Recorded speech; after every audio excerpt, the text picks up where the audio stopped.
कार्यक्रमाला मी सुरुवात करतो आहे. पुन्हा एकदा आमचे दादा शंकरसा बाबासा शालगर, आज त्यांची 101वी जयंती आहे आणि त्यानिमित्तानं आज आपण इथं सर्वजण जमलो आहे. आलेल्या सर्वांचं मी स्वागत करतो.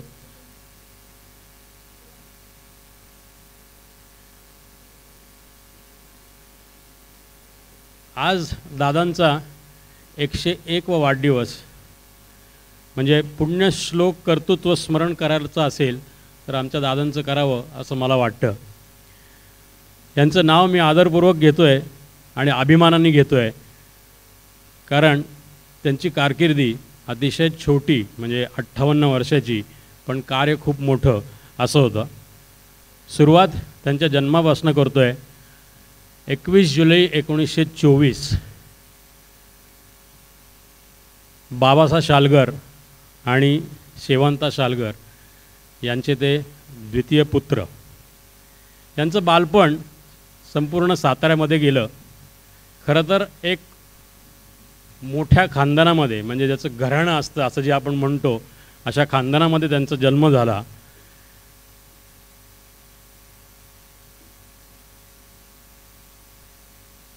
अकरा पिढ्याचं संपूर्ण माहिती दादांनी जमवली होती. ते 11वे होते. याच्यानंतरची माहिती किंवा ही संपूर्ण माहिती आज साताऱ्यामध्ये आमचे बंधू दिनकर शालगर यांच्याकडे आहे. या फोटोमध्ये आमचे आजोबा म्हणजे बाबासा शालगर, त्यांचे वडील रामचंद्रसा, त्यांचे भाऊ महादेवसा, गणपतसा, असे 4 फादर ज्यांना आम्ही म्हणतो, हा फोटो आम्हाला जुन्या काळातला मिळाला. साताऱ्यामध्ये संपूर्ण वास्तव्य या फॅमिलीचं जास्त आहे. 1600 सालापासूनची हिस्ट्री संपूर्ण जमवून ठेवलेली आहे. आणि मी मगाशी म्हटलं तसं की एक चांगल्या घराण्यामध्ये जन्म झाला. घरचा व्यवसाय या घराण्याचा हा रेशीम किंवा धागा किंवा सूत याच्याशी संबंधित होता. तसंच हार्डवेअर, मणियार असंही दुकानं ही 1800 सालामध्ये होती, असाही उल्लेख आमच्याकडं आढळतो. पण दादांच्या जन्मानंतर 2-3 वर्षामध्ये परिस्थिती फार बिघडली. काही कारणामुळं परिस्थिती खूप हालाकीची तयारी झाली. वयाच्या 10व्या वर्षीच त्यांना स्वतःला सूतगुंडी विकण्याची वेळ आली. म्हणून 2-3 वर्ष त्यांनी स्वतः सूतगुंडी विकली आहे. पण त्याच्यातही काही जणांनी फसवेगिरी केल्यामुळं त्यांना सातारा सोडावं लागलं आणि ते सोलापूरला गेले.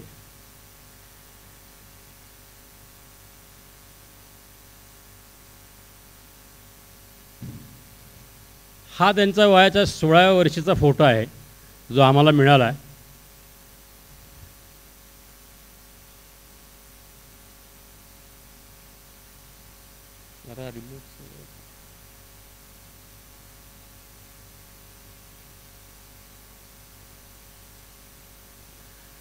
सोलापूरला जामश्री मिलमध्ये त्यांनी काम केलं. त्यावेळेस 16 रुपये किंवा 17 रुपये त्यांना पगार मिळायचा. कधीकधी पगाराच्या जागी धान्य मिळायचं, म्हणजे अशी परिस्थिती होती. तिथून 1940 साली ते पुण्यामध्ये आले. पुण्यामध्ये सर्वप्रथम बाबूरावसा वाळवेकर यांच्याकडे ते आले. बाबूर आवाज जरा. त्यांचे आमच्या दादांचे ते मामा होते. त्याच्यामुळे दादांचं पुण्यात आल्यानंतर त्यांच्या घरी येणं जाणं होतं. बाबूरावसाहेब वाळवेकरांच्या मुलीची मुलगीच त्यांची पुढं सून झाली. हे एक पुढचं मोठं भाग्य शालगरांच्या फॅमिलीमध्ये आलं. कारण की बाबूरावसाहेब वाळवेकरांनी 1940 साली त्यांना पनाह दिली, राहायला घर दिलं, कामासाठी प्रयत्न केले आणि ते पुण्यामध्ये स्थायिक व्हायला लागले. पहिली नोकरी त्यांनी ॲम्युनिशन फॅक्टरीमध्ये केली आहे.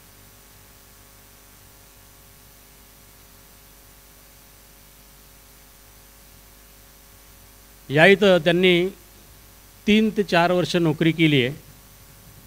इंग्रजांचा काळ होता, पटलं नाही इंग्रजांबरोबर, म्हणून ती नोकरी सोडली आणि तेवढ्यात आपल्याला स्वातंत्र्य मिळालं. स्वातंत्र्यामध्ये बरेचसे सिंधी निर्वासित पुण्यामध्ये आले. त्यावेळेस डेक्कन परिसरात ते पथारी लावून बसायचे, लक्ष्मी रोड परिसरात पण पथारी लावून बसायचे. अशा वेगवेगळ्या ठिकाणी त्यांनी धंदा केला. ही पहिली गाडी त्यांनी 1951 साली घेतली. व्यवसाय चालू झाला 15 ऑगस्ट 1948 साली पथारीवर, आणि ही गाडी 51 साली घेऊन त्याच्यावर व्यवसाय चालू केला. ही गाडी होती आत्ताचं काकाकुवा मेन्शन म्हणजे अगत्य हॉटेलच्या समोर अजूनही ती बिल्डिंग आहे. त्या बिल्डिंगच्या दरवाजामध्ये ही गाडी ते लावायचे आणि त्याच्यावर व्यवसाय करायचे. यानंतर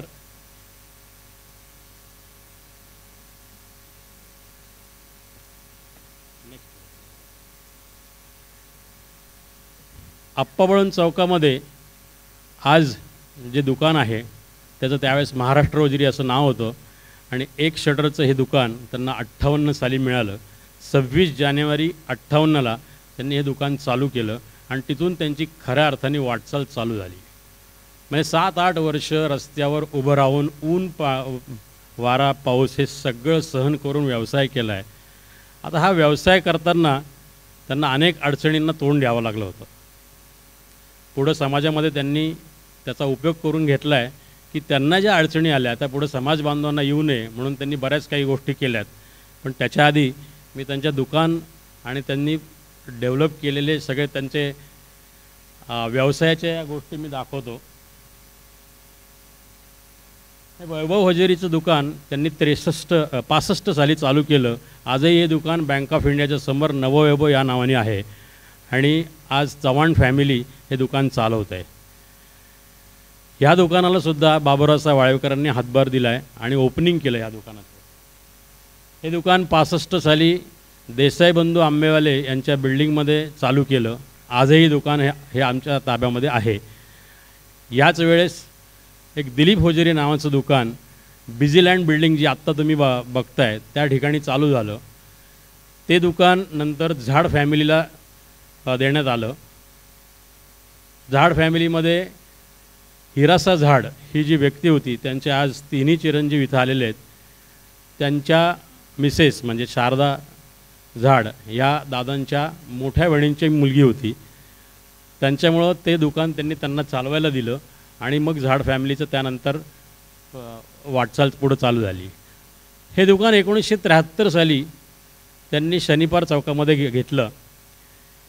या दुकानाचं वैशिष्ट्य असं आहे, हे दुकान घेताना दादांच्या खिशामध्ये 1 रुपयाही नव्हता, पण समोर जाऊन व्यवहार करून आले होते की हे दुकान मला पाहिजे. जोशी म्हणून कुटुंब आहे ह्या बिल्डिंगचे मालक, यांना त्यांनी बिल्डिंग बांधायला सुरुवात झाली त्याच वेळेस सांगितले की मला हे दुकान पाहिजे. 1 रुपया खिशात नसतानासुद्धा त्यांनी हा व्यवहार केला होता. आता पुढे काय असे बरेच प्रश्नचिन्ह त्यांच्यापुढे उभे असायचे, पण त्यातनंही ते मार्ग काढायचे.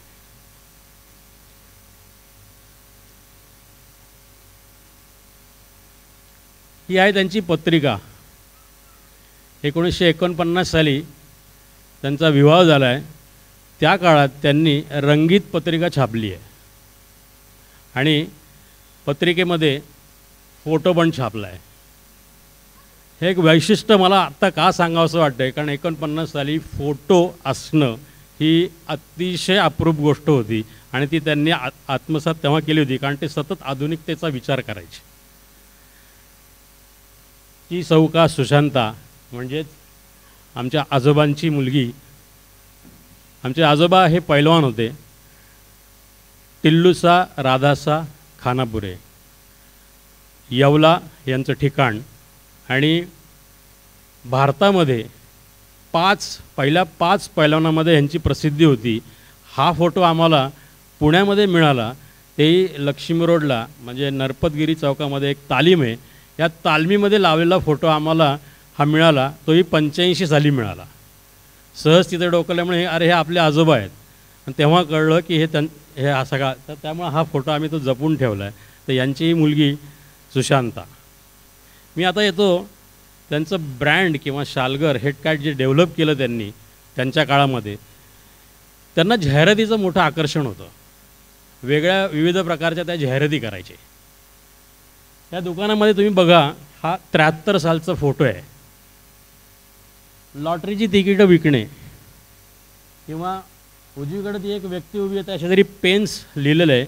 तिथं आत्ता एक शो लावला आहे. तिथं एक भिंत होती, त्या भिंतीवर ते रेल्वेचं टाईम टेबल लिहायचे. त्याचं कारण असं होतं की रेल्वेचं टाईम टेबल बघायला लोक तिथं यायची. उद्देश हा की फुटफॉल वाढावा.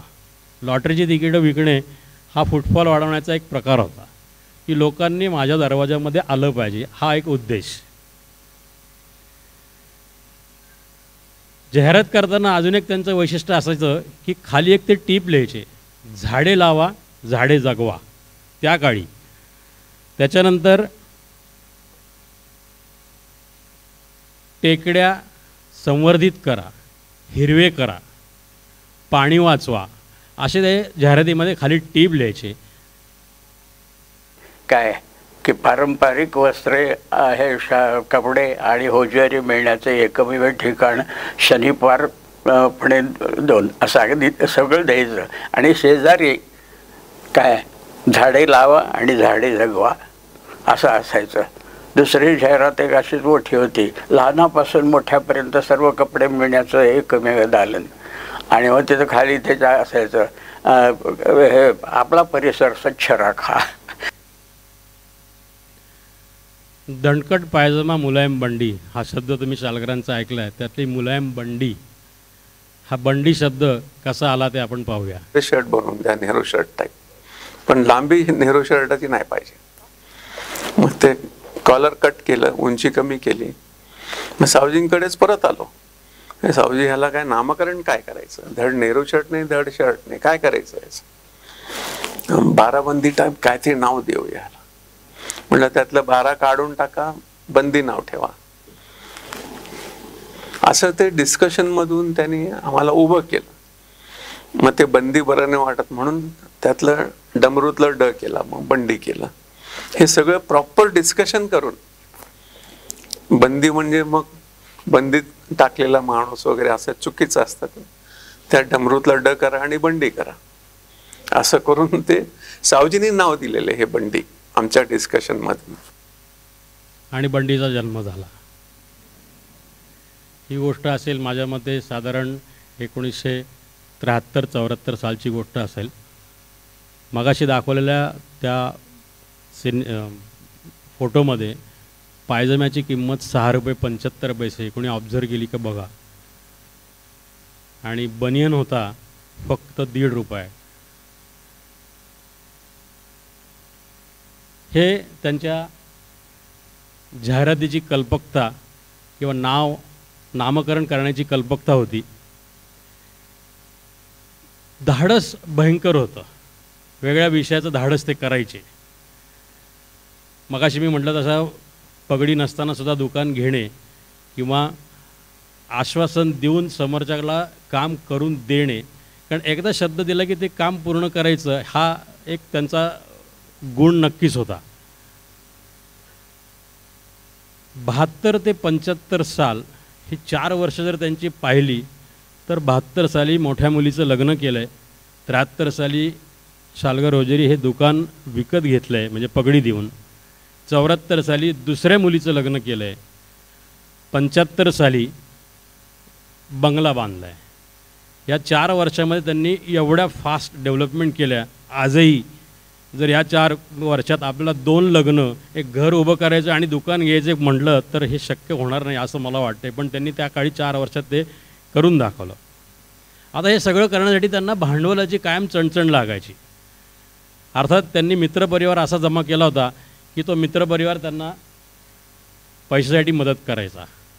शांताराम शालगर त्यांचे म्हटलं तर बंधू, नात्याने पुतण्या, पण वय एक असल्यामुळे ते बंधूंसारखे ते कायम त्यांच्याबरोबर असायचे. PK Kalburgi income tax officer, Shankarsa Rodge हे त्यावेळेस त्यांची जवळपासची मंडळी. कारण बँकेतनं पैसा घ्यायचा ह्याच्यासाठी फार कष्ट लागायचे. त्यामुळे तो समाजामधनं पैसा घ्यावा आणि तो वापरावा असं त्यांच्या डोक्यामध्ये कायम असायचं. हे करत असताना त्यांच्या लक्षात आलं की समाजाला पैसा हा लागणार आहे. जर एखादं घर उभं करायचं आहे, दुकान घ्यायचं म्हणल्यानंतर पैसा लागणार आहे, तर त्यासाठी काहीतरी केलं पाहिजे. स्वातंत्र्याच्या काळामध्ये काय व्हायचं की बराच क्षत्रिय समाज हा पुण्यामध्ये यायला लागला आणि पुण्यामध्ये यायला लागल्यामुळं काही जण शिक्षणासाठी, काही जण ऑफकोर्स पोट भरण्यासाठी अशासाठी यायला लागला. आणि तो प्रथम समाजामध्ये म्हणजे पाहायचा की अरे आपलं क्षत्रिय समाजाची इथं कोण लोक आहेत का. आणि बरेच जण दादांचं नाव सुचवायचं की तुम्ही शंकर काकांकडे जावा. दादांना त्यावेळेस काका बरेच जण काका म्हणायचे. आणि त्यामुळं काय व्हायचं की त्यांच्याकडंच मॅक्झिमम लोक जायची ती काही ना काहीतरी कारणासाठी. आणि त्यांच्या ते लक्षात यायला लागलं की ह्या लोकांना जर स्थिरतावर करायचं असेल तर आर्थिक परिस्थिती ही समाजाची वर आणली पाहिजे. त्यासाठी मग त्यांनी एक क्षत्रिय व्यापारी संघ स्थापन केला. त्यावेळेसचे जे समाज बांधव होते, बरीच मंडळी ह्याच्यामध्ये आहेत. म्हणजे काही नावं मला जी माहिती आहे ती मी नावं घेऊ शकतो. महादेवसा खोडे आहेत, शंकरसा वाळवेकर आहेत, शशिकांतचा मैत्रिणी आहेत, व्यंकटसा कमलापुरे आहेत, जे आमचे समाज बांधव यांना ही नावं बऱ्यापैकी माहिती असेल. रमाकांतचा खोडे आहे, मनोहरसा खोडे आहेत, नारायणसा मलजी. आज फरसाण हे मलजींचं खूप फेमस आहे, त्यातले नारायणसा मलजी त्या ह्याच्यामध्ये आहेत. आणि अशी बरीच मंडळी होती. यांना जमवून यांनी काय केलं की 5 रुपयाचं भांडवल जमा करायचे प्रत्येकाकडनं दर महिन्याला. आणि ते भांडवल समोरच्या व्यक्तीला दुकान चालवण्यासाठी किंवा घर खरेदी करण्यासाठी द्यायचे. आणि त्यातनं काही नॉमिनल व्याज घ्यायचे. आणि असं करून त्यांनी कुटुंब उभं करायला सुरुवात केली. ते 1955 सालपासून सुरू झाला. विशेष म्हणजे निस्वार्थ मनुष्य आणि समाजाकरता धडपडणारा मनुष्य अशी त्यांची मी व्याख्या करतो. आणि स्वार्थ कुठेही नसताना समाजातला बंधू हा कसा पुढे येईल याची त्यांनी फार काळजी घेतली. समाजामध्ये बँक असावी ही त्यांची मूर्त कल्पना होती. त्याप्रमाणे सहस्त्रार्जुन पतवंती संस्था ही निर्माण केली. संघ स्थापना करून त्यातून बँक निर्माण करणं हे त्यांचं वैशिष्ट्य होतं. ती त्यांच्यामुळेच बँक निर्माण झाली आता मी ठामपणे म्हणू शकतो. व्यापारी लोकसंघामधून प्रत्येकाला मदत देण्याची जी पद्धत होती ती अतिशय, त्यामुळे लोकांना समाज बांधवांना आर्थिक फायदा भरपूर मिळालेला आहे. हे ते संस्थापक तेव्हाचे शशिकांतचा मैत्रिणी, महादेवसा खोडे, नारायण मलजी, व्यंकटसा कमलापुरे आणि टाक आणि रमाकांतचा खोडे यांनी मिळून तो क्षत्रिय व्यापारी संघ स्थापन केला. आणि त्याच्यानंतर सहस्त्रार्जुन सहकारी पतसंस्थेमध्ये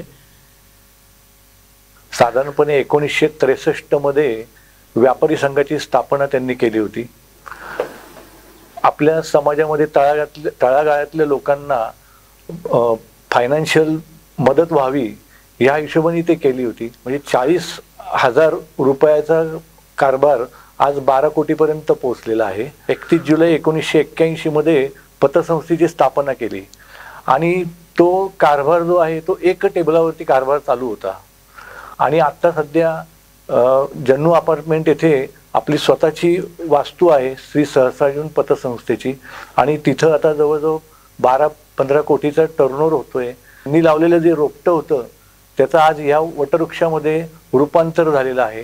तिथे एकूण 2800 सभासद आहेत. काही शंकरसा सालगर यांच्याविषयी काय बोलायचं आहे. एक उत्कृष्ट व्यक्ती, सामाजिक बांधिलकी असणारी आणि सर्वांना निस्वार्थपणे मदत करणारी अशी व्यक्ती होती ती. आणि त्यांच्या प्रेरणेतूनच सहस्त्रार्जुन पतसंस्था ही चालू झाली. त्या पतसंस्थेत मी आज संचालक म्हणून काम करत आहे. त्याचा मला अभिमान वाटतो. प्रथमतः व्यापारी संघाची स्थापना त्यांनी केली. त्याच्यानंतर 1981 साली त्यांनी सहस्त्रार्जुन पतसंस्था स्थापन केली. त्याचा मूळ उद्देश त्यांचा असा होता की व्यापारी संघाला फारच त्यांना अडीअडचणी येत होत्या, वसुली करणं, हे करणं. त्यावेळेस फक्त 40,000 डिपॉझिट होते आणि 70 फक्त सभासद होते पतसंस्थेमध्ये. आणि ती अशी वाढत जाऊन आज 2025 साली 2800 सभासद आहेत आपल्या पतसंस्थेत. आणि जवळपास 15 कोटीपर्यंत आपला व्यवहार चालतो हा पतसंस्थेचा. दादा तेव्हा घरोघरी जाऊन पैसे गोळा करायचे आणि घरातली परिस्थिती बघून शिलाई काम करा, मी मशीन मिळवून देतो, काहीतरी काम चालू होईल, घर चालू राहील. आणि त्यांना शिलाई काम ज्यांना यायचं त्यांच्याकडनं कपडे शिवून घेणं, कपडे शिवलेले विकायला ठेवणं किंवा लक्ष्मी रोडच्या परिसरामध्ये असलेल्या व्यापाऱ्यांकडं त्यांना पाठवणं, असे सर्व प्रकार त्यांनी समाजासाठी केले. 1971 साली मी 11वीची आमची बोर्डाची परीक्षा होती. परीक्षातून मी चांगल्या मार्कांनी पास झालो. मला तर शिकायचं आहे, तर मला पैशाची बॅकिंग तर पाहिजेच होती. चला आपण समाजाकडे जावं किंवा कोणाकडे जावं. तर मग त्यावेळेस मला यांचं मामांची आठवण आली. मामांना सांगितलं असं अशी माझी परिस्थिती आहे आणि वडील मला म्हणतात की तू शिकायचं नाहीच. ते म्हटलं असं कसं? म्हटलं मी वडिलांना बोलतो. मी म्हटलं तुम्ही वडिलांना बोलून काय उपयोग होणार नाही, तुमच्याकडनं मला काय मदत होऊ शकते का? वडील म्हणले, मामा म्हणले ठीक आहे, तू एक काम दुपारी 4 वाजता माझ्याकडे ये, आपण चर्चा करू याच्यावरती. खरंच शिकायचं आहे का? म्हणलं नक्की शिकायचं. मग एक काम करून माझं तुझी मार्कलिस्ट मला दाखव. म्हणलं मार्कलिस्ट दाखवली. 77% मार्क आहेत. म्हणलं कुठली साईड घेणार? म्हणलं असं मी कॉमर्स घ्यायचा विचार करतोय. म्हणलं ठीक आहे, काय हरकत नाही, किती खर्च येणार तुला? म्हणलं मी गरवारे कॉलेजला ॲडमिशन घ्यायचा विचार करतोय आणि तिकडं 350 रुपये फी आहे आणि मला पुस्तक वगैरे वह्या खर्चाला असं 150 500 रुपये मला लागतील. म्हणून ठीक आहे म्हणले, तुला 600 रुपये मी तुला दिले. 600 रुपये व्यापारी संघातर्फे द्या, याची परतफेड कशी करणार? म्हटलं आता मी कुठेतरी पार्ट टाईम नोकरी करेन आणि त्याप्रमाणे दर महिन्याला थोडे पैसे करून वर्षभरात पूर्ण करेन. पुढच्या वर्षाला मला परत पैसे लागणार. म्हणून ठीक आहे, पुढच्या वर्षी तू काळजी करू नको, तू काम चालू कर, आता एक मला ॲडमिशन प्रोसेस पूर्ण कर आणि नंतर 2-3 दिवसांनी मला भेट. मग सगळं प्रोसेस पूर्ण करून मी त्यांच्याकडे आलो आणि त्यांनी सांगितलं मग आता पैसे फेडायची तुझी, जर तू बोलला होता की मी नोकरी करीन, पण तू नोकरी करायची नाही आहे, तुला काहीतरी काम करावं लागेल. म्हटलं काय काम करू? तुला शिवणकाम येतं का? मी म्हणलं शिवणकाम थोडंफार येतं मला. ठीक आहे म्हटलं, काय हरकत नाही, तो काय कटिंग करू शकतो? म्हटलं कटिंग मला काय येत नाही. म्हणून ठीक आहे म्हटलं चल. म्हटलं मग त्यांनी लगेच तागे काढले दुकानातून. मला म्हटलं हा तुला पायजमे तयार करायचे. म्हणलं की त्यांनी मला त्या ठिकाणी कटिंग दाखवली, कशी कटिंग करायची.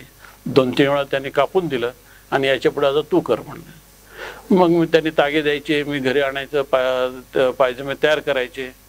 त्याप्रमाणे त्यांनी जवळजवळ एक 5 ते 6 महिने अशा पद्धतीने माझ्याकडनं काम करून घेतलं. मी पण लगेच त्यातले आलेले पैसे लगेच त्यांना फेडून देत गेलो. त्यावेळेस त्यांनी जे आम्हाला 600 रुपये दिले, त्या काळी सोन्याचा भाव हा साधारण 220 रुपये तोळा होता आणि आजचा भाव हा 1,00,000 रुपये. म्हणजे त्याची व्हॅल्यू आज किती होईल याची आपला अंदाज आपण करू शकतो. ही चालू करायच्या अगोदर मला मशीन माझ्याकडे नव्हती. त्यांच्या घरातली स्वतःची मशीन त्यांनी मला सांगितलं ही मशीन तू घेऊन जायची, या मशीनवरती तू काम करायचंस. तर ठीक आहे म्हटलं. मग त्या मशीनवर मी स्वतः काम केलं.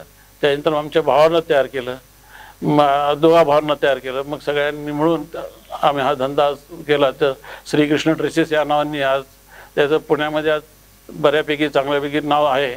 याचं सगळं श्रेय हे शंकरसाहेब आवाज शालगर या ऋषितुल्य व्यक्तीकडेच जातं. ही कहाणी बऱ्याच युवकांची त्यावेळेची आहे. सगळ्याचे इंटरव्ह्यू मी इथं नाही दाखवू शकत, पण एक म्हणजे प्रतिकात्मक म्हणून मी आज यांचा व्हिडिओ घेतला आहे. कारण हा अनुभव आम्ही जेव्हा दुकानात बसायचो तो पदोपदी यायचा की बाबा रे तुझ्या वडिलांमुळं आज आम्ही इथं आहोत, त्याचं हे उदाहरण. आणि शंकरचा काका म्हणा, इतर काय जे ज्येष्ठ मंडळी होते त्यांच्या संपर्कात मला वावराची संधी मिळाली. संपर्काची यंत्रणा काय, त्यांच्या तळमळीला तर काय हेच नाही हो, तोडच नाही. आता तसे माणसं हुडकावं लागतात तरी मिळणं अवघड आहे. मदत करावं तर शंकरसाने शेवट पण निवडणार, बघणार नाही आपण. आणि त्यांना काय ते मला वाटतं आमच्या भाषेमध्ये त्याला व्यसनच म्हणतात. हो, त्याला काय ते मदत करायला लिमिट काय, काय मर्यादा? आपण किती देतो, काय करतो? ज्याला पत नाही त्याला पत दिली बघा. त्यांचं एक वैशिष्ट्य त्याने बघितलं नाही मदत करताना, हा एकदम खालच्या तळाचा आहे का काय आहे, नातेवाईक आहे का नाही, त्यांचा दृष्टिकोनच लय जबरदस्त होता हो. हा अफाट माणूस. असे माणसंच फार कमी आहे. तुम्ही दाखवून द्या, त्याचे तुम्हाला आता बघायला मिळणार नाही. शिक्षण देणे, विवाह जुळवून आणणे, मुंज कार्य करणे, सामुदायिक विवाह जमवणे किंवा सामुदायिक विवाह करणे असे विविध कार्यक्रम ते करायचे. मला SP कॉलेजमध्ये ॲडमिशन मिळण्यासाठी म्हणून आमच्याकडे 125 रुपये नव्हते. गावात मी पहिला आलो 11वीमध्ये, पण इथे आल्यानंतर ॲडमिशनसाठी पैसे नाहीत. तर भावाकडे फक्त 25 रुपये होते आणि SP कॉलेजवाल्यांनी 125 रुपये भरायला सांगितले admission fees, pre degree science. आता भाऊ म्हणला, बा माझ्याकडे तर काय एवढे पैसे नाही आहेत, बसा मशीनवर. मग आमच्या वडिलांनी सांगितलं, मशीनचं काम तू कधी करायचं नाही. मी एक टायपिस्ट होतो आणि भाऊ म्हणला, चला शंकर सावजीकडे जाऊ आपण. शालगर सावजी म्हणायचे, नाव नाही घ्यायचे मोठे भाऊ. तर SP वरून डायरेक्ट सावजींच्या दुकानात. सावजी, असा असा प्रश्न पडलाय, माझ्याकडे 25 रुपये पण कॉलेजवाले 125 रुपये मागतात. हां, मार्कशीट बघू. ऑन द स्पॉट मार्कशीट पाहिल्यानंतर, अरे अरे घ्या ताबडतोब हे 100 रुपये घ्या, 125 रुपयाची पावती फाडा. मला पावती आणून दाखवायची ॲडमिशनची. तर मोठे भाऊ म्हणले, तुमचे 100 रुपये कधी फेडणार मी? मोठा, ते सगळं बघायचं नाही, मी करतो, काय कसं फेडून घ्यायची ती माझ्याकडे सोडा तुम्ही. अगोदर ॲडमिशन घ्या, पावती आणून दाखवायची. असं डाव्या खिशातून एक 100ची नोट काढून दिली, जाऊ ॲडमिशन घेऊन या अगोदर. मग त्याच रिटर्न पावलाने SP कॉलेजला गेलो, ॲडमिशन घेतली आणि सावजींना परत पावती दाखवायला दुकानी आलो. अरे वा, मस्त काम केलं हे. मग अजून काय कला आहे तुमच्या अंगात? सावजी म्हणलं, मी टायपिस्ट आहे, 40च्या स्पीडनी इंग्लिश टायपिंग करतो. काय म्हणताय? अरे मग तर माझ्याकडे टायपरायटिंग रूम आहे ना, तिथे टायपिंग करून तुम्ही 2 पैसे कमवू शकता स्वतःसाठी. सावजी, मी तयार आहे म्हटलं. अशा पद्धतीने आमची पहिली ओळख झाली सावजींची माझी. आणि पुढे त्यांनी नॉनस्टॉप मला सपोर्ट करत राहिले प्रत्येक गोष्टीला. मी म्हटल्याप्रमाणे शिक्षणाची गरज कोणाची ओळखून पटकन पैसे काढून देणे, किंवा जर तेवढे जमत नसेल तर जी समाजातली प्रतिष्ठित व्यक्ती होती त्यांच्याकडे पाठवणं, की याला मदत करा, हा होतकरू आहे, हा काम करणारा आहे, याचं घर आपल्याला उभं करायचं आहे, समाज आपल्याला उभं करायचा आहे, समाजातला एक एक घटक कसा वर येईल असं वेगवेगळ्या पद्धतीने ते प्रयत्न करायचे. आणि त्यामुळं त्यांचा बऱ्याचशा घरांमध्ये परिचय जास्त होता, त्यामुळे आपोआप लग्न जुळवण्याचं काम त्यांच्याकडे यायला लागलं. तर लग्न जुळवण्यामध्ये महाराष्ट्राभर फिरणं किंवा कर्नाटकमध्ये फिरणं असं व्हायला लागलं. मला SP कॉलेज मुख्य ते मुला मुलींचे वधूवर कार्य जे करायचं ना, त्या संदर्भात ते लोकांचा भयंकर विश्वास होता की एकदा शंभरांनी सांगितलं की त्या मुलगी त्यांना द्यायची आहे किंवा ती मुलगी करायची, हा विश्वास होता की यांचं हे सांगितलेलं सगळं सत्य असणार, चांगलंच असणार, हा एक त्यांचा स्वभाव. नर्मदा अक्का म्हणून आमची बहीण होती, त्या बहिणीचं संबंध जुळवण्याकरता आमच्या घरी ते आले होते आमच्या सावजींना घेऊन. त्या दिवशी अमावस्या होती.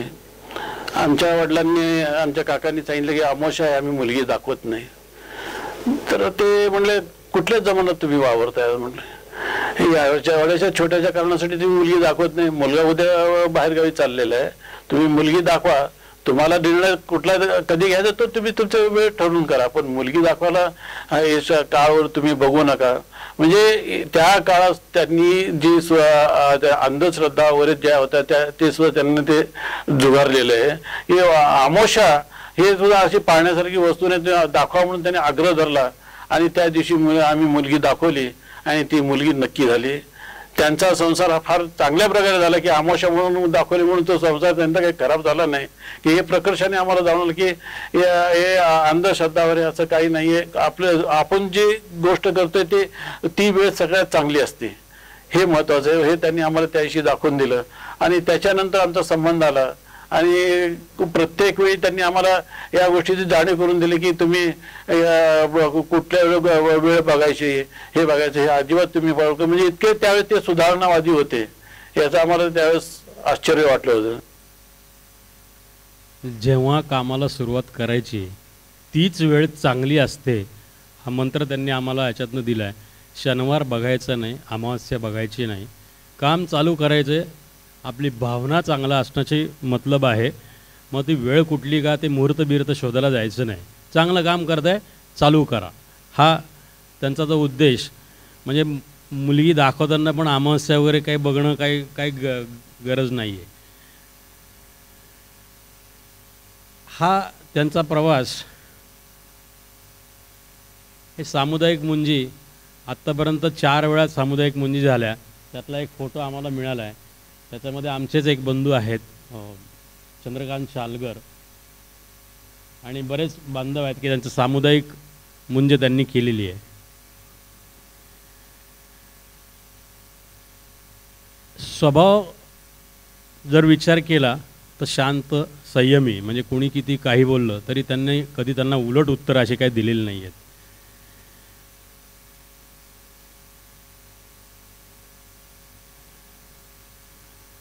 याचं एक उदाहरण आमचे काकांची मला ही आणखी एक आठवण येते. 1900 काका अमेरिकेला चालले होते. अमेरिकेला जाताना आदल्या दिवशी आम्ही सगळा ग्रुप जमलो, काका जाणार उद्या अमेरिकेला जाणार म्हणून. काका म्हणले, बाबू तुला आलाशे आणि सीताराम यांना मी आल्यावर 5-5 हजार रुपये देणार आहे, त्याच तुम्ही कुठेही तुळशीबागेत म्हणा, माझ्यासमोर म्हणा, कुठेही धंदा करा. म्हणजे काकांचा हा जो शब्द आहे ना, मला एवढं वाटलं की म्हणजे खरंच माणूस इतका म्हणजे मोठ्या दिलदारपणा जो म्हणतात ना, हा मला फार मोठा हे वाटलं की त्यांनी मला 5,000 त्या काढले. 5,000 म्हणजे आजचे फक्त टोटल महाराष्ट्र आजचे किती ते. दुसरी मला एक अजून काकांची, काका घरी कधी काकांनी हा नोकर आणि हा मी मालक हा एक भेदभाव कधी केला ना, काकांची ती एक फार मोठी आठवण आहे. राहील त्याचं घर, कसल त्याची जमीन आणि नोकरी करल त्याचं दुकान, अशा त्यांच्या भावना होत्या. त्यामुळं दुकानामध्ये जी कामगार वर्ग काम करायचा त्यांच्याशी कधीही त्यांनी नोकर या दृष्टिकोनातून बघितलं नाही. त्यांची घर उभं करण्यासाठी किंवा त्यांनी पण पुढे जाऊन व्यवसाय करावा अशा भावनेने त्यांनी सांगितलं होतं त्यांना की मी आल्यानंतर तुला मी दुकान उभं करून देईन. 1968 ते 1982 14 वर्ष त्यांचा सहवास लाभला मला. त्या काळात मला त्यांनी ग्राहकांशी कसं बोलायचं, त्यांना काय आवश्यक आहे, त्यांना काय लागतं, म्हणजे हे सगळं अभ्यास करायला शिकवलं त्यांनी मला.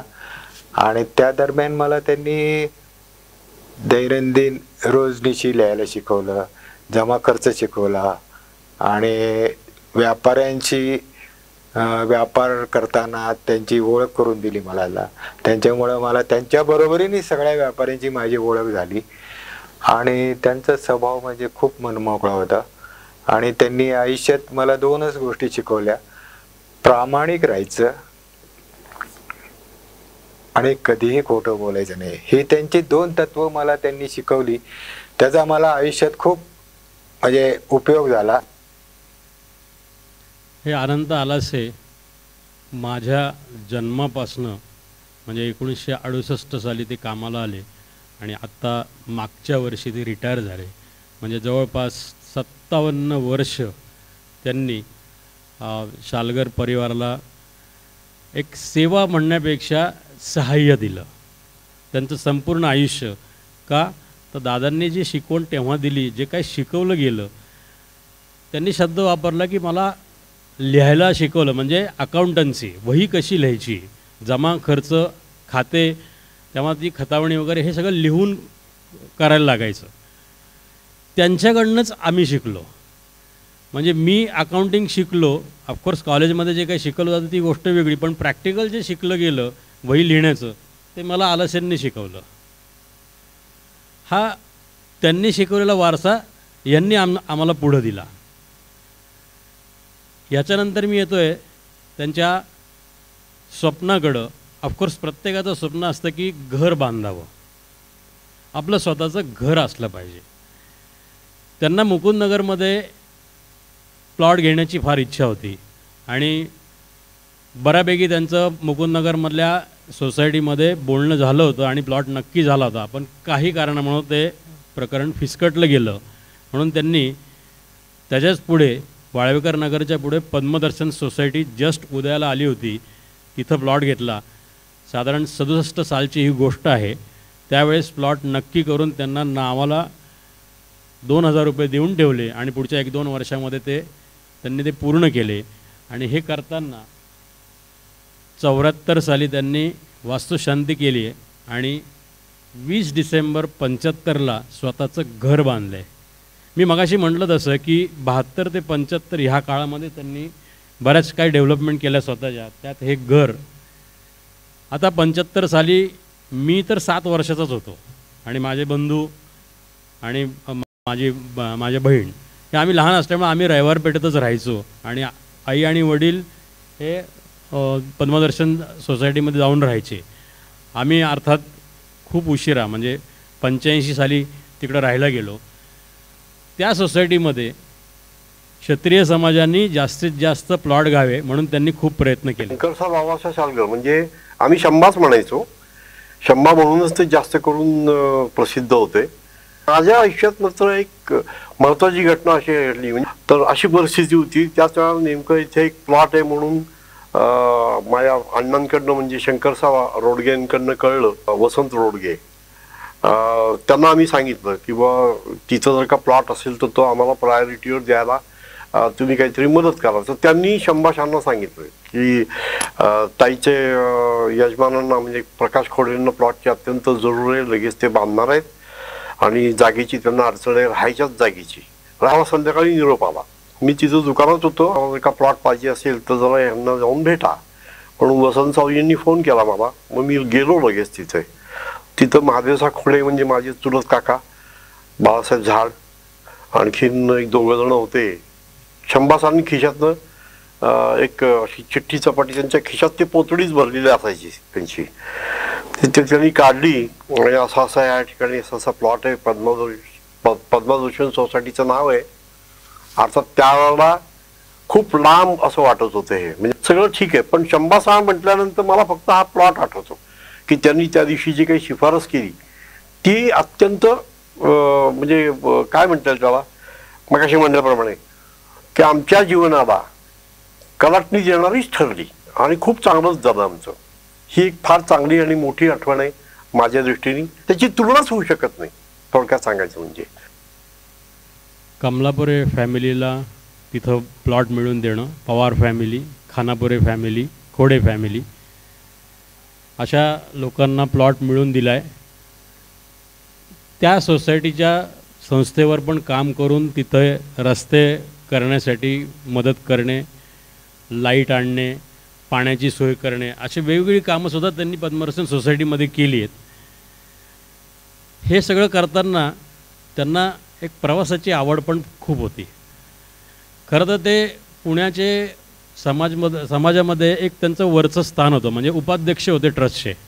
त्यामुळे ते त्या काळात भारतभर आपल्या समाजाचे अधिवेशन भरायचे आणि रिप्रेझेंटेटिव्ह पुण्याचे म्हणून ते बाहेरगावी कायम जायचे.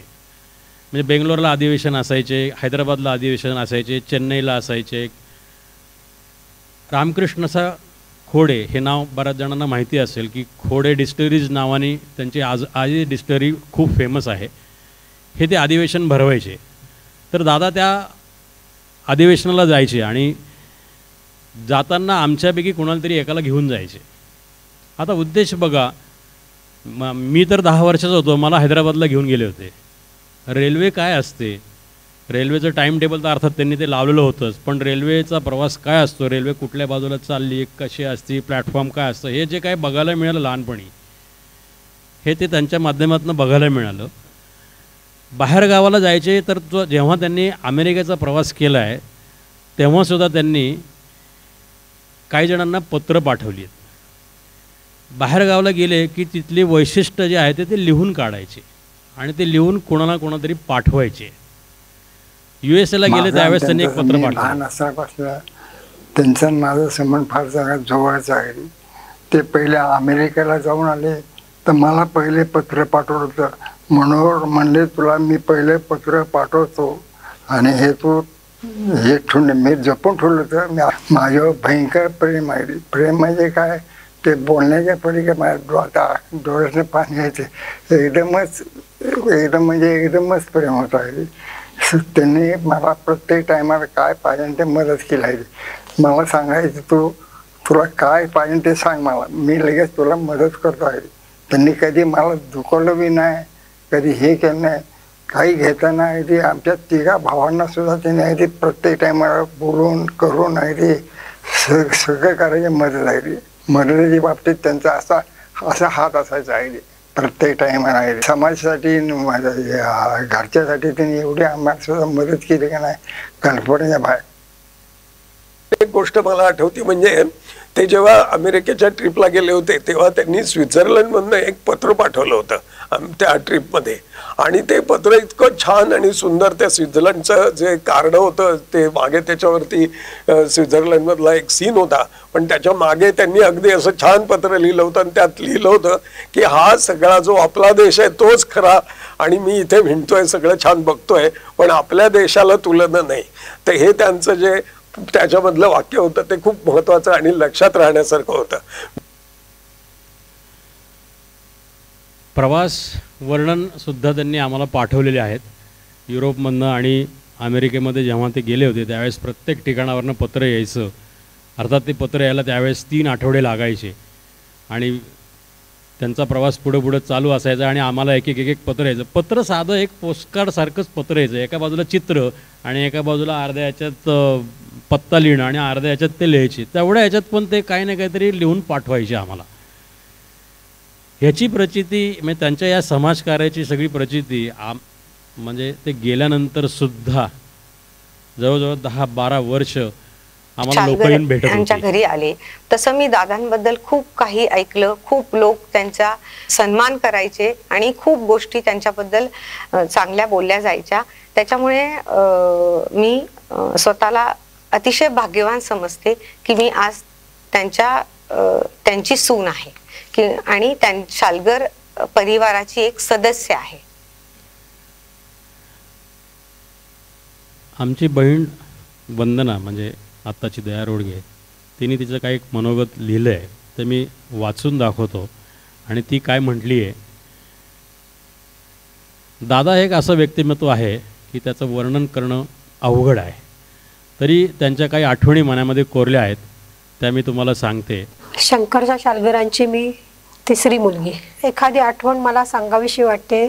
त्यांच्या धाडसाचं मला कौतुक करावं असं वाटतं की आम्ही एक आठवण मला सांगावीशी वाटते की माझ्या आईचे वडील एक्सपायर झाल्यानंतर त्यांचा 10वा होता आणि आई येवल्याला होती आणि आम्ही त्या 10व्यासाठी मी, श्रीकांत आणि दादा असे आम्ही तिघंही स्कूटरवर निघालो होतो. मी जेमतेम 5 वर्षाची आणि श्रीकांत 7 वर्षाचा होता. स्कूटरवरून येवल्याला निघालो होतो. त्या काळात सुद्धा एसटीने जायला जवळजवळ 7 ते 8 तास येवल्याला जायला लागायचे. तर अशा ह्याच्यामध्ये दादांनी आम्हाला स्कूटरवर नेलं.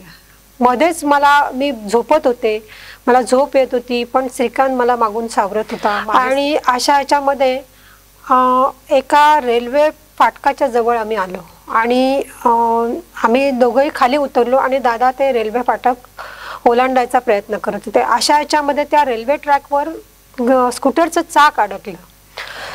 स्कूटरचं चाक अडकल्यावर तिथला जो वॉचमन होता किंवा फाटकावर जो हे अटेंडंट होता त्यांनी दादांना सांगितलं की तुम्ही जरा लवकर इथून बाहेर पडा, रेल्वे यायची वेळ झाली. त्या अवस्थेत आम्ही दोघंही खूप घाबरलेलो होतो. आम्ही एका बाजूला उभे होतो आणि दादांनी खूप प्रयास करून ते चाक अडकलेलं काढलं आणि पलीकडे गेलो आणि अशा ह्याच्यामध्ये आम्ही येवल्याला पोचलो. तर मला त्या काळातल्या रस्त्यांची म्हणा किंवा अवस्था आणि दादांचं धाडस आठवून सुद्धा असं वाटतं, अरे काय त्या काळामध्ये त्यांनी धाडस केलंय.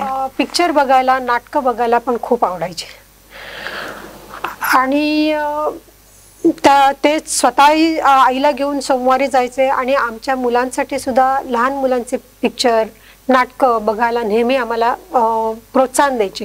स्वतः सांगायचे आज हे नाटक आले, तुम्ही जा. आणि आम्ही 4 जण, श्रीकांत, प्रशांत, मिलिंद आणि मी, आम्ही 4 आमची टीम झाल्यासारखंच होतं आणि आम्ही नेहमी पिक्चरला जायचो. पण ती आवड सुद्धा आमची दादांचीच होती आणि आम्हाला सगळ्यांनाही त्यांची ही आवड आमच्यामध्ये पण आलेली आहे. सिनेमाची आवड तिने जो विषय काढला त्या काळी, म्हणजे आम्ही लहान असताना आम्ही इंग्लिश सिनेमाला खास घेऊन जायचे.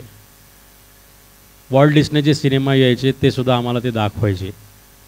विषय किती चांगला आहे, महत्त्वाचा आहे ते आम्हाला अल्का टॉकीजला घेऊन जायचे आणि तो सिनेमा दाखवायचे. मला आठवते वॉन रायन एक्सप्रेस, किती जणांनी बघितला मला माहिती नाही. एक युद्धपटावर तो सिनेमा होता आणि तो त्यांनी आम्ही शाळेत असताना तो दाखवला की तो सिनेमा जरूर बघा. एक BC असायची सिनेमाची, अपोलो टॉकीजची BC असायची. दर महिन्याला 4 तिकीटं तिथनं यायची आणि आम्हाला 4 जणांना ते सांगायचे जावा सिनेमा बघून या, हा सिनेमा आहे, परिचय आहे. परिचय लहान मुलांचा सिनेमा होता, तर तो बघायला त्यांनी आम्हाला पाठवलं की लहान मुलांचा सिनेमा जरूर बघून या. खूप म्हणजे मला आश्चर्य असं वाटतं की आम्हाला कधी दिवसात जास्त भेटायचेच नाही, कारण त्या समाजकार्यामध्ये इतके ते घडून जायचे की आम्हाला आमची त्यांची भेट रात्रीच व्हायची. दुसऱ्या दिवशी उठल्यावर कळायचं की अरे आमच्यासाठी 4 तिकीटं ठेवलेली आहेत आणि जाऊन या सिनेमाला. म्हणजे असं काहीतरी ते इनडायरेक्टली सुद्धा मुलांवर काही ना काहीतरी त्यांचे संस्कार चालू असायचे.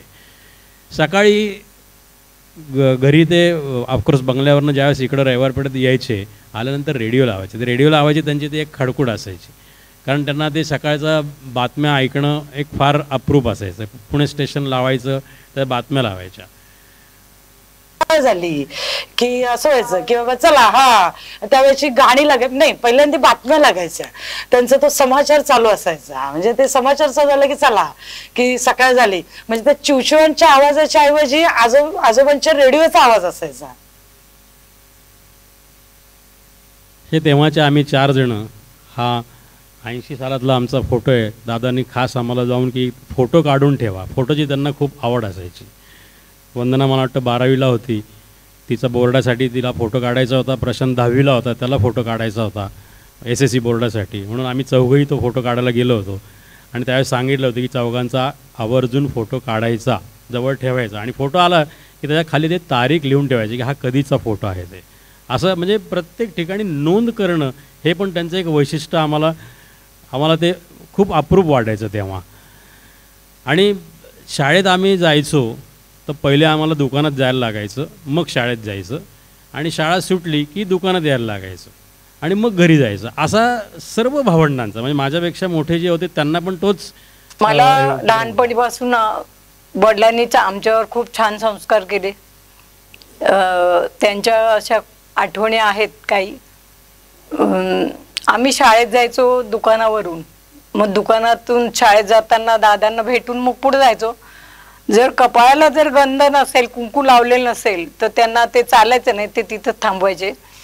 मागच्या वाड्यात जाऊन किंवा मागच्या गल्लीत जाऊन कुंकू लावून मग ते शाळेत आम्हाला पाठवायचे. आणि लहान आजूबाजूला आम्ही राहत होतो तिथे सर्वसामान्य लोक राहत होते आणि आम्ही त्या मानाने व्यवस्थित असे राहणारे होतो. आणि ते आम्हाला सारखे सांगायचे की आपल्या आजूबाजूच्या लोकांकडे बघा, त्यांची काय परिस्थिती आहे आणि तुम्हाला किती मिळतंय त्यात तुम्ही समाधानी राहा. आम्ही लहान असल्यापासून समाजाचे बरेच लोक दादा घरी आले की दादांच्या मागेच कोणी ना कोणीतरी येत असायचं. कुणाला मशिनरी हवी असायची, कुणाला कर्ज हवं असायचं, कुणाला लग्न जमवायचं असायचं. अशा लोकांशी ते बोलणी खूप घरी चालायची सकाळ संध्याकाळ आल्यावर. त्यामुळं म्हणजे बाकी लोकांचे प्रॉब्लेम कळायचे आणि त्यांना मदत काय करायचे वडील आणि काय नाही ते कळायचं. परत व्यापारी संघाचे त्यांनी पैसे गोळा करणं पण चालू केलं, भिशी चालू केली आणि ते सगळ्यांचा हिशोब लिहायला आम्हाला सांगायचे आणि आम्हाला त्यांच्याबरोबर पैसे मोजायला सुद्धा द्यायचे. आणि त्यावेळेसपासून आम्हाला व्यवहार ज्ञान आणि हे पैसा साठवणं म्हणजे काय असतं ते त्यावेळेसपासून आम्हाला कळलं. याचं एक उत्तम उदाहरण असं आहे की आम्ही जेव्हा शाळेत जायचो आणि पहिले दुकानात आम्हाला यायला लागायचं, शाळेच्या सहली निघायच्या, तर आम्ही दादांना सांगायचो आम्हाला सहलीला जायचं. म्हणजे जरूर जा बाबू, काही हरकत नाही. एक काम करायचं, जो काही सीझन असेल ना जवळ, त्या सीझनबद्दल ते बोलायचे. हे बघ आता दिवाळी येते, हे घे पैसे, फटाके घेऊन ये आणि इथं दरवाजामध्ये बसून फटाके विक. आम्हाला त्या काळी ते 50 रुपये द्यायचे. आम्ही जाऊन होलसेलमधनं फटाके आणायचो, दरवाजामध्ये लावायचो, विकले गेले की परत फटाके आणायचे, परत ते विकायचे. असं ते 4-5 वेळा केलं की त्यांचं ते भांडवल सगळं निघायचं. आम्ही त्यांना त्यांचे पैसे परत देऊन टाकायचो. हे घ्या तुमचे 100 रुपये, बाबा जे काय आम्हाला मिळालं ते आमचे. आणि ते जे पैसे मिळतील ते पैसे मिळाले तरच सहलीला तुम्ही जायचं, नाहीतर नाही जायचं. आणि जे काय फटाके उरल ते दिवाळीला वाजवायचे. त्यामुळं कुठेही नुकसान नाही, कुठेही काही नाही. आणि व्यवसायाचं मार्गदर्शन पण, फटाके विक्री पण, सहलीला जाणं पण, असं एका ह्याच्यामध्ये जास्तीत जास्त साध्य करायचं. बरे फक्त फटाके नाही तर रंगपंचमीच्या दिवसामध्ये रंग आणायचे, रंग विकायचे, पिचकाऱ्या त्याच्याबरोबर, ते फुगे हे विकायला बाहेर बसायचं आणि ते विकायचे. ते झालं की पतंगीचा सीझन यायचा, पतंगी विकायच्या, मांजा विकायचा आणि जे आहे ते नाही तर मग उरलेल्या पतंगी सरळ उडवायच्या. ते झालं की गणपती यायचे, दादा दुकानामध्ये गणपती विकायचे. 73 सालचं जे दुकान मी तुम्हाला दाखवलं त्या दुकानामध्ये सुरुवातच गणपतीने त्यांनी केली की गणपती विक्रीची सुरुवात केली आणि ते आतमध्ये गणपती विकायचे. आम्ही लहान बाहेर रुमाल विकायचो किंवा जानवी विकायचो. जानवं 5 पैसे आणि रुमाल 30 पैसे. कॅलिको कंपनीचा रुमाल असायचा, तो 30 पैसे किंवा जास्तीत जास्त 40 पैशाचा रुमाल विकला जायचा. मला आठवतं आहे वंदना ती छत्री उलटी करायची आणि त्याच्यामध्ये असे रुमाल मांडायचे आणि ती अशी गोलगोल छत्री फिरवायची आणि रुमाल रुमाल रुमाल म्हणून बोलायची आणि आम्ही जानवी विकायचो. हे म्हणजे आता बाळकडू जे मी म्हटलं व्यवसायाचं ते आम्हाला तेव्हा त्या काळी मिळालं. मग त्याच्यामधनं काय झालं की ती भीडच चेपली गेली, की बोलण्याची भीड ही सगळी चेपलीच गेली की कुणाशी कसं बोलायचं. गिऱ्हाईकाशी बोलताना पण ते एखादं गिऱ्हाईक जर काही म्हटलं की अहो हे टिकेल ना, तर त्याच्यावर त्यांचं एक वाक्य असायचं, फार सुंदर वाक्य असायचं. ते म्हणायचं जेवण 1 दिवस, म्हणजे टिकणार काय काय असं ते म्हणायचं. जेवण 1 दिवस, रुमाल 15 दिवस, मोजा 2 महिने, बनियन 4 महिने, पायजमा 8 महिने आणि माणूस 60 वर्ष. संपलं. याच्यापेक्षा तुम्ही कसली अपेक्षा करताय वस्तूकडनं? गिऱ्हाईक खुश व्हायचं की माणूस हा काय बोलतो आहे. म्हणजे त्या गिऱ्हाईकाला पटवण्याची एक वेगळी कला ती त्यांच्या तोंडातनं आम्हाला ती ऐकायला मिळायची की कसं बोलायचं असतं आणि आत्मसात गिऱ्हाईकाला आपलंसं कसं करायचं, ते अशी वेगवेगळी वाक्य वापरायची. आम्हाला म्हणायचे की मित्रकुत्र वर्तमानपत्र दुकानात नाही पाहिजे. विचार करा, आज आपण एखाद्या दुकानामध्ये जातो, मित्र नसतात, त्याच्याऐवजी मोबाईल असतो. काउंटरवरचा माणूस फक्त मोबाईलमध्ये बघत बसला, आपलं डोकं फिरतं की अरे हा मी आतमध्ये आलो आहे आणि हा माझ्याकडे बघतच नाही. त्यावेळेस पण तुम्ही मित्रांबरोबर बोलताय किंवा वर्तमानपत्र वाचत बसलाय तर ते गिऱ्हाईक काय म्हणेल. त्यामुळे ते म्हणायचे मित्र कुत्र वर्तमानपत्र. कुत्र पण दरवाजात नाही पाहिजे, ते अंगावर जाणार. ह्या 3 गोष्टी दरवाजात नाही पाहिजे. म्हणजे एक छोट्या छोट्या गोष्टीमध्ये ते आम्हाला एक एक गोष्टी सांगायचे. गादी गरम पाहिजे म्हणजे काय, कल्ल्यावर जे तुम्ही बसताय त्याच्या खाली त्या काळी स्टूल असायचा किंवा जी खुर्ची असायची त्याला गादी असायची किंवा छोटी उशी असायची, त्याच्यावर बसलं की ती गादी गरम व्हायची. त्यामुळे आम्हाला म्हणायचे गादी गरम पाहिजे. हा त्याचा मागचा उद्देश असायचा. मी दुकानात तुम्ही बसायचंच कुठल्याही परिस्थितीत आणि मग जे काय तुमचे ते सगळे उद्योग करायचे. हे मी मगाशी म्हटलं तसं की त्यांना बाहेरगावाला जायची किंवा फिरायची खूप सवय होती आणि म्हणून त्यांनी अमेरिकाचा दौरा एक तयार केला. त्यांचे मित्र मगाशी मी दाखवले PK कलबुर्गी यांचा मुलगा USA कामाला होता म्हणून ते जायला निघाले होते. म्हणून त्यांना सहज म्हणले मी चाललो USA. ते म्हणले अरे मी पण येतो. चल म्हणले काही हरकत नाही, माझा मुलगा तिथं राहतो, आपण युरोप बघू आणि मग अमेरिकेला जाऊन त्याच्या घरी राहू आणि अमेरिकाही बघून टाकू. हो म्हणले मी येतो, काही हरकत नाही. काय त्यांनी त्यांची ते हे चालू केलं. एक दिवशी दुकानामध्ये शरद पवार यांची बहीण आली. त्या दुकानात यायच्या ॲज अ गिराईक म्हणून, म्हणजे आत्ताचे जाधव सोलापूर रोडला जाधव नर्सरी म्हणून आहे बघा. तर त्यांच्याशी सहज बोलता बोलता म्हणले मी चाललो आहे अमेरिकेला आत्ता 4 महिन्यांनी. काय म्हणता एकटे का दोघं जण? नाही म्हणे एकटाच चाललो. अरे बायकोला घेऊन जात नाही हे काय? बरोबर नाही, बायकोला घेऊन गेलं पाहिजे. अहो तिला इंग्लिश वगैरे बोलता येत नाही. म्हणून काय झालं, कोणाला बोलायचं तिथं इंग्लिश, बघायचं हे सगळं म्हणे. बरं म्हणले ठीक आहे. मित्राला म्हणले अहो असं असं आहे. म्हणले काय हरकत नाही, माझ्याकडे पैसे आहेत, तुला देतो पैसे, आल्यावर मला पैसे दे, एवढं काय त्याच्यामध्ये. बरं म्हणले चल. मग आईला त्यांनी तयार केलं. आई पण पहिले म्हणली नाही नाही मी काय ते मला काय करणार नाही. नाही म्हणजे चल जायचं आपल्याला. युरोप दौरा काढला, युरोप आणि अमेरिका दौरा. अनफॉर्च्युनेटली USA त्यांचं देवासन झालं. समाजाने त्या काळी केलेल्या गोष्टी मी तुम्हाला सांगतो आहे. ते जेव्हा तिथं आजारी पडले त्यावेळेस परिस्थिती अशी निर्माण झाली होती की ते कोमामध्ये होते आणि कोमामध्येच त्यांना त्या स्थितीमध्ये पुण्यामध्ये परत आणायचं म्हणून एक प्लेन बुक करायचं होतं ज्याची किंमत 1.25 लाख रुपये होती. 1.25 लाख रुपये 82 साली गोळा करायचे. सर्व समाज उभा राहिला. प्रत्येकाने पैसे काढून दिले. 2 दिवसामध्ये 1.25 लाख रुपये समाजाने गोळा करून दिले आणि दादांना परत आणलं. खरं म्हणजे 1.25 लाख रुपये आम्हाला 8 तासामध्ये समाजाने गोळा करून दिले. आजचा 1.25 लाख रुपये ही आजची जवळपास 1 कोटी रुपयाच्या घरातली ह्याची व्हॅल्यू होती. त्या काळात आम्हाला कोणताही तारण नसताना या समाजाने आम्हाला जे पैसे दिले त्याचं ऋण आम्ही आयुष्यभर फेडू शकणार नाही. हे खरं म्हटलं तर आमच्या दृष्टिकोनातून हे एक प्रकारचं भाग्यच आहे की आम्ही त्यांच्यामुळं उभं राहिलो. त्याच्यानंतर आमचे दिवस चांगले आले आहेत, ही गोष्ट वेगळी. सॉरी. तर जे समाजकार्य त्यांनी केलं त्याचा उपयोग हा अशा पद्धतीने झाला की त्यांना त्या स्थितीमध्ये म्हणजे ऑफकोर्स ते तिथं त्यांचं देवासन झाल्यानंतर त्यांना त्या परिस्थितीमध्ये इथं आणलं आणि मग पुढच्या गोष्टी झाल्या. असा हा प्रवास त्यांचा 24 साली जो चालू झाला तो 82 साली संपला. हा निरोप समारंभ आहे जो वाळवेकरांनी त्यावेळेस केला होता 82 साली आणि बऱ्याच जणांनी येऊन त्यांना शुभेच्छा दिल्या होत्या. स्वतः शंकरसाहेब वाळवेकरांनी त्यावेळेस त्यांचा सत्कार केला होता. एक पत्र त्यांनी त्या निरोप समारंभामध्ये हे केलं होतं, लिहिलं होतं आणि त्याच्यामध्ये त्यांनी सगळा त्याचा उल्लेख केला आहे खास की कोणी कोणी आम्हाला मदत केली आणि कोणी कोणी काय काय केलं असा एक छान एक उल्लेख करून त्यांनी सुंदर पत्र त्यावेळेस लिहिलं आहे. आणि त्या निरोप समारंभाच्या दिवशी त्यांनी ते वाचले. त्यावेळेस त्यांनी असे शब्द वापरले, मी येईल की नाही येईल मला माहिती नाही आहे, पण समाज चालू राहायला पाहिजे, समाजामधल्या सगळ्या गोष्टी चालू राहिल्या पाहिजे. यासाठी तुम्ही लोकांनी अथक परिश्रम करा.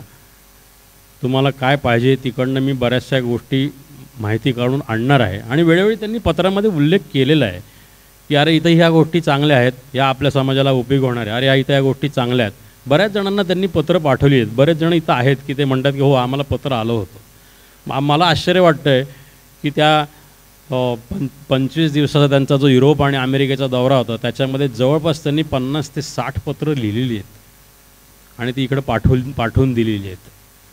सो असा हा प्रवास हा त्यांचा आत्तापर्यंतचा.